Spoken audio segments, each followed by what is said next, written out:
Hi, my name is Nicole. I'm here at the Pearl Review. I'm going to do a review today about Marilynne Robinson's Housekeeping. But first, an aside, I got to see David Sedaris last night. It was great, and he signed a book for me. Theft by Finding is a great read or listen. I listened to it. I actually listened to it 4 times. I'd like to talk about him at some point on the channel, even though I'm not sure if I would classify him as literature, but I think he's essential reading for anyone who's American, who wants a modern read and enjoys good comedic essays. He's kind of the master of that. This is the adorable signature he included.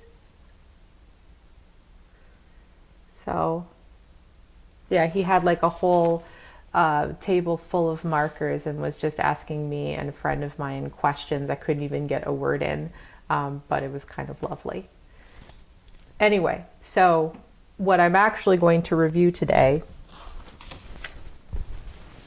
excuse me, is Housekeeping by Marilynne Robinson.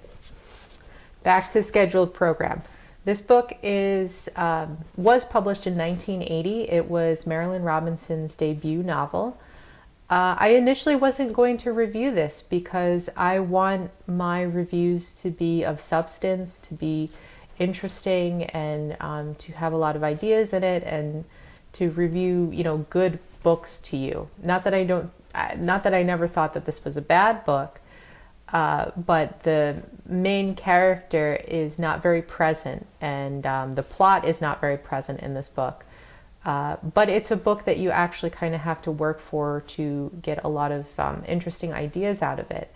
And honestly, some of those thoughts, some of those points went over my head when I read it. I managed to find a Yale course online on YouTube, and I will link that below, that helped me navigate, this book and appreciate it more. Housekeeping is a beautiful novel. I had heard about Marilynne Robinson, and I'm currently reading Gilead, which she won the Pulitzer for, and I'm excited to review that one. But Housekeeping is this book is strange. It's different, and I knew that it was special, but I also liked reading it in context of Gilead, which won the Pulitzer.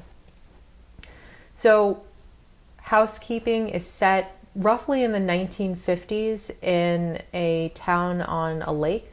Its name is Fingerbone. There's 2 sisters, Ruth, the main character, and Lucille. The family has lived on this lake for 3 generations in this very lonely, empty place that's kind of in the middle of nowhere. And the grandfather who brought the family to the town dies by his train derailing, and it derails into the lake, so he's swallowed up by the lake. Ruth's mother returns after, I think, never coming back again to see her mother, Ruth's grandmother, when Ruth and Lucille are children, and she drives the car into the lake. So Ruth's and Lucille's mother kills herself. And so these 2 children are then taken care of by her grandmother, then 2 maiden aunts who are elderly, and finally their aunt, Sylvie, who is a transient, and she's deeply disturbed. She's a nice woman, but there's something clearly wrong with this person. And she takes care of the children through much of the novel. And that's part of the reason why it's called Housekeeping. She's a nonconformist character. She doesn't fit in with the mold and with the stereotypes of, the maternal matriarch, cleaning the home, being interested in purchasing clothing.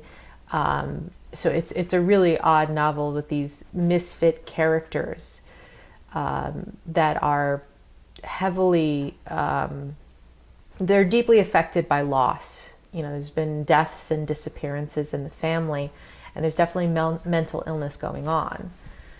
This book is beautiful. It's lyrical. You know, it's drenched in water and nature. Robinson was interested in the transcendentalists. She makes callbacks in the novel to Moby Dick, and she definitely was influenced by Thoreau. These characters, save for Lucille, who integrates into, you know, normal kind of domestic behavior and you know, normal society, Ruth and Sylvie kind of you know, dissolve into nature. And the book is subtle and is nuanced, and I honestly didn't pick up everything until I kind of did more homework in it. So it's an interesting, disturbing, beautiful book, and I recommend it for people who are interested in you know, kind of abnormal literature that are patient with books that aren't heavy on plot or maybe character development. There's something very odd about the characters where they're very empty, they're very haunted. And that actually was the reason why I really wasn't going to review the book in the first place. But there's something to find here, and it's definitely a unique experience. Robinson is definitely extremely talented and a unique thinker. And I'm really excited to finish Gilead, to you know, use this book to, you know, put that work in her trilogy with that, you know, that I believe starts at that book into context. So if you're interested in nature, if you're patient with you know, loose plots, and interested in, you know, feminine identity, loss of identity, or you know, interested in family arcs and loss, I would definitely check this book out. And thank you so much for listening.